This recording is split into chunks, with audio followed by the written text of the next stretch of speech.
ಭಗವಂತನೇ ಆದರೂ ಶ್ರೀರಾಮನು ಹಲವಾರು ಅಗ್ನಿ ಪರೀಕ್ಷೆ, ವನವಾಸದಂತಹ ಕಷ್ಟಗಳನ್ನು ಎದುರಿಸಿ ಧರ್ಮ ಸ್ಥಾಪಿಸುವ ಅವರ ಗುರಿಯತ್ತ ಯಶಸ್ವಿಯಾದರು. ನಮ್ಮೆಲ್ಲರಿಗೂ ಮರ್ಯಾದಾ ಪುರುಷೋತ್ತಮ ಎದುರಿಸಿದ ಕಷ್ಟಗಳ ಬಗ್ಗೆ ಗೊತ್ತು. ಆದರೆ ಭಗವಾನ್ ರಾಮನ ಸಾವಿನ ಬಗ್ಗೆ ಪ್ರಶ್ನೆಗಳು ಹಾಗೆ ಉಳಿದುಕೊಂಡಿವೆ. ಅರೆ, ಶ್ರೀರಾಮನಿಗೆ ಸಾವ, ಅದು ಹೇಗೆ ಸಾಧ್ಯ ಅಂದುಕೊಳ್ಬೋದು ನೀವು. ಈ ವಿಷಯ ಬಹಳಷ್ಟು ಜನರಿಗೆ ಗೊತ್ತಿಲ್ಲ. ಶ್ರೀಕೃಷ್ಣನ ಸಾವು ಜರ ಎಂಬ ಬೇಡನಿಂದ ಆಗಿತ್ತು.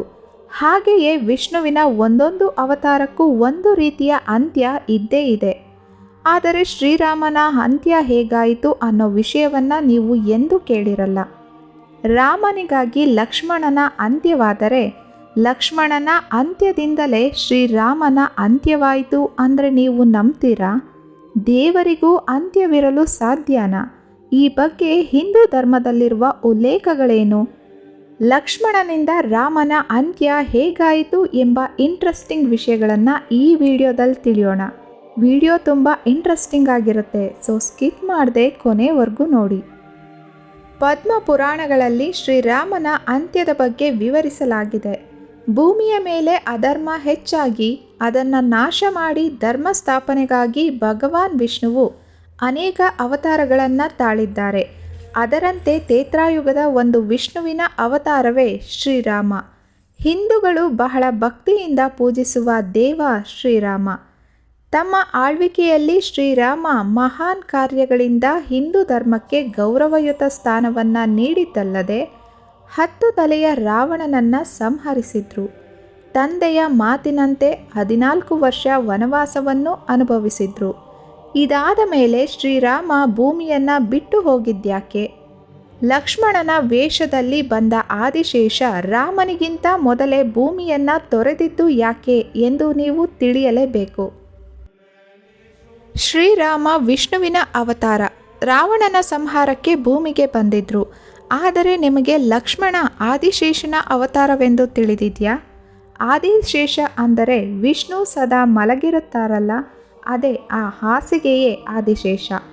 ವಿಷ್ಣುವನ್ನು ಒಂದು ಕ್ಷಣವೂ ಬಿಟ್ಟಿರದ ಆದಿಶೇಷ ರಾವಣ ಸಂಹಾರಕ್ಕೆಂದು ವಿಷ್ಣು ಭೂಮಿಗೆ ಬಂದಾಗ ಆದಿಶೇಷನು ಲಕ್ಷ್ಮಣನ ಅವತಾರದಲ್ಲಿ ಜನ್ಮವೆತ್ತಿ ರಾಮನ ಸಹೋದರನಾಗಿ ಭೂಮಿಗೆ ಬರುತ್ತಾರೆ. ಇದೇ ಕಾರಣದಿಂದಲೇ ಶ್ರೀರಾಮ ವನವಾಸಕ್ಕೆ ಹೊರಟಾಗ ಲಕ್ಷ್ಮಣನು ರಾಮನ ಹಿಂದೆ ಕಾಡಿಗೆ ಹೋಗಿದ್ದು. ಅದೇ ರಾವಣನ ಸಂಹಾರದ ಬಳಿಕ ರಾಮ ಲಕ್ಷ್ಮಣ 2 ಅವತಾರಗಳ ಅಂತ್ಯವಾಗುತ್ತೆ. ಶ್ರೀರಾಮನು ಭೂಮಿಗೆ ಬಂದು 11,000 ವರ್ಷಗಳೇ ಆಗಿದ್ದವು. ಒಂದು ದಿನ ಸನ್ಯಾಸಿಯೊಬ್ಬರು ನಾನು ನಿಮ್ಮೊಂದಿಗೆ ಏಕಾಂತದಲ್ಲಿ ಮಾತನಾಡಬೇಕೆಂದು ಅರಮನೆಗೆ ಬರ್ತಾರೆ. ಆಗ ಶ್ರೀರಾಮನು ಸನ್ಯಾಸಿಯನ್ನ ಕೋಣೆಯೊಳಗೆ ಕರೆದುಕೊಂಡು ಹೋಗ್ತಾರೆ. ಆಗ ಲಕ್ಷ್ಮಣನನ್ನು ಬಾಗಿಲ ಬಳಿ ಕಾವಲು ಕಾಯುವಂತೆ ಸೂಚನೆ ಕೊಡ್ತಾರೆ. ಯಾರಾದರೂ ತನ್ನ ಆಜ್ಞೆ ಮೀರಿ ಒಳಗೆ ಬಂದರೆ ಅವರಿಗೆ ಮರಣದಂಡನೆಯ ಶಿಕ್ಷೆಯಾಗುತ್ತದೆಂದು ಎಚ್ಚರಿಕೆ ನೀಡ್ತಾರೆ. ಅಣ್ಣನ ಮಾತಿಗೆ ಒಪ್ಪುವ ಲಕ್ಷ್ಮಣ ಕೋಣೆಯ ಹೊರಗೆ ಕಾಯುತ್ತಿರುತ್ತಾರೆ. ನಂತರ ಕೋಣೆಯೊಳಗೆ ಸನ್ಯಾಸಿ ತನ್ನ ನಿಜ ರೂಪವನ್ನು ತೋರ್ತಾನೆ.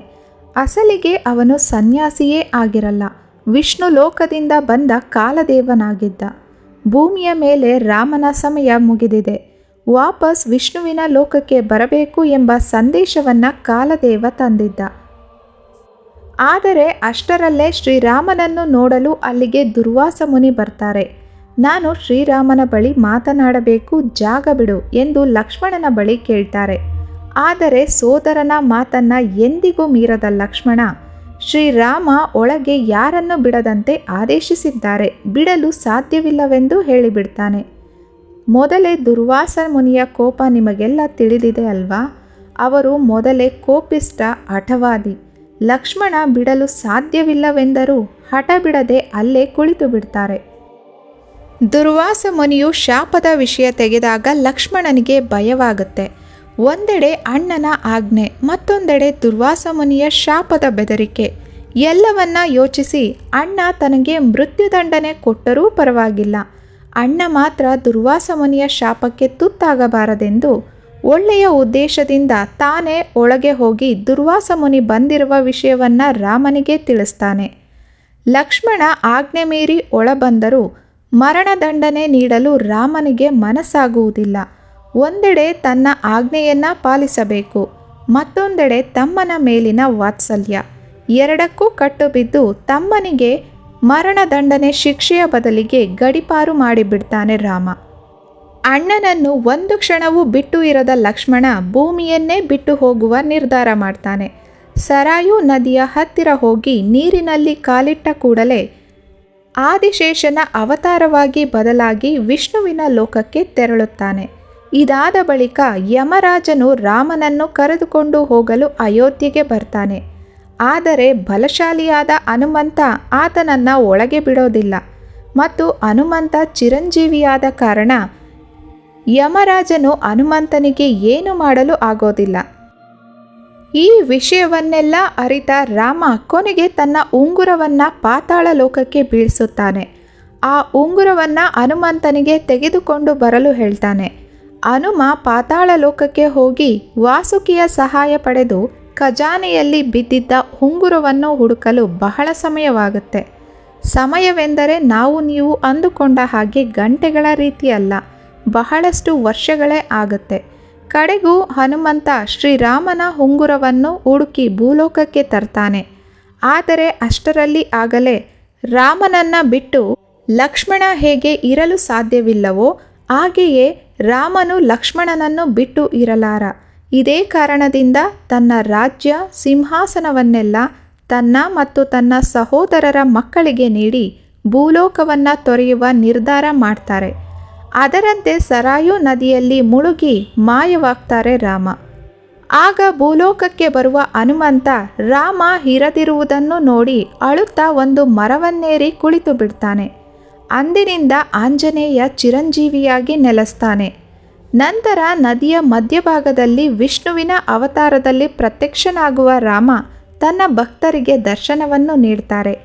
ಈ ರೀತಿಯಾಗಿ ಶ್ರೀರಾಮ ಭೂಮಿಯ ಮೇಲೆ ತನ್ನ ಅವತಾರವನ್ನು ಮುಗಿಸಿದ್ರು. ಮಾನವ ರೂಪ ತೊರೆದು ತನ್ನ ನೈಜ ರೂಪವಾದ ವಿಷ್ಣುವಿನ ರೂಪ ತಾಳಿದ್ರು ಎಂದು ಪುರಾಣ ಹೇಳುತ್ತೆ. ರಾಮ ಲಕ್ಷ್ಮಣರ ಅಂತ್ಯವು ಹೀಗಾದರೆ ಸೀತೆಯು ಭೂತಾಯಿಯ ಗರ್ಭದಲ್ಲಿ ಲೀನರಾಗ್ತಾರೆ. ಇನ್ನು ಹನುಮಂತ ಮಾತ್ರ ಚಿರಂಜೀವಿ, ಆತನಿಗೆ ಸಾವು ಎಂಬುದೇ ಇಲ್ಲ. ನಮ್ಮ ಪುರಾಣ ಪುಣ್ಯ ಕಥೆಗಳಲ್ಲಿ ದೇವತೆಗಳ ಅವತಾರದ ಅಂತ್ಯ ಮತ್ತು ಯುಗದ ಅಂತ್ಯ ಮತ್ತು ಹೊಸ ಅವತಾರಗಳ ಬಗ್ಗೆ ಉಲ್ಲೇಖವಿದೆ. ಆದರೆ ಹನುಮಂತನ ಅಂತ್ಯ ಅಥವಾ ಹೊಸ ಅವತಾರದ ಬಗ್ಗೆ ಮಾಹಿತಿಯನ್ನು ಎಲ್ಲಿಯೂ ಹೇಳಿಲ್ಲ. ಯಾಕಂದರೆ ಆ ಅಷ್ಟ ಚಿರಂಜೀವಿಗಳಲ್ಲಿ ಹನುಮಂತನೂ ಕೂಡ ಒಬ್ಬ. ಇದರ ಮೂಲ ಕಥೆ ಏನೆಂದರೆ, ಸೀತಾಮಾತೆಯನ್ನು ಹುಡುಕುತ್ತಾ ಲಂಕೆಗೆ ಬಂದ ಹನುಮಂತನನ್ನು ಕಂಡು ಸಂತೋಷಗೊಂಡ ಸೀತೆ ನೀನು ಚಿರಂಜೀವಿಯಾಗಿರು ಎಂಬ ವರವನ್ನು ನೀಡಿರುತ್ತಾಳೆ. ಇದಲ್ಲದೆ ಶ್ರೀರಾಮನು ತನ್ನ ಅವತಾರ ಮುಗಿಸಿ ವೈಕುಂಠಕ್ಕೆ ತೆರಳುವಾಗ ಸರಾಯು ನದಿಯ ದಂಡೆಯಲ್ಲಿ ದೇಹತ್ಯಾಗ ಮಾಡುವ ಸಂದರ್ಭದಲ್ಲಿ ಆಂಜನೇಯನ ಭಕ್ತಿ, ನಿಷ್ಠೆ ಮತ್ತು ಸೇವೆಯನ್ನು ಮೆಚ್ಚಿ ನೀನು ಚಿರಂಜೀವಿಯಾಗಿರು, ಕಲಿಯುಗದಲ್ಲಿ ಭಕ್ತರನ್ನು ಕಾಪಾಡು ಎಂದು ಹರಸಿದ್ದರಂತೆ. ಅದರಂತೆ ಆಂಜನೇಯನು ಒಂದು ಪರ್ವತದಲ್ಲಿ ನೆಲೆಸಿದ್ದಾನೆಂದು ಹೇಳಲಾಗುತ್ತೆ. ಇದಿಷ್ಟು ಮರ್ಯಾದಾ ಪುರುಷೋತ್ತಮ ಶ್ರೀರಾಮನ ಅವತಾರದ ಅಂತ್ಯ ಹೇಗಾಯಿತು ಎಂಬುದರ ಕುರಿತ ಮಾಹಿತಿ. ಇನ್ನೊಂದು ಇಂಟ್ರೆಸ್ಟಿಂಗ್ ವಿಷಯದ ಜೊತೆ ಮುಂದಿನ ವಿಡಿಯೋದಲ್ಲಿ ಸಿಗೋಣ. ಈ ವಿಡಿಯೋ ನಿಮಗೆ ಇಷ್ಟವಾಗಿದ್ದರೆ ವಿಡಿಯೋಗೊಂದು ಲೈಕ್ ಕೊಡಿ. ಇನ್ನಷ್ಟು ಇನ್ಫಾರ್ಮೇಟಿವ್ ವಿಡಿಯೋಸ್ಗಳನ್ನು ನೋಡಲು ಫ್ಯಾಕ್ಟ್ಸ್ ಗುರು ಕನ್ನಡ ಚಾನಲ್ನ ಸಬ್ಸ್ಕ್ರೈಬ್ ಮಾಡ್ಕೊಳ್ಳಿ.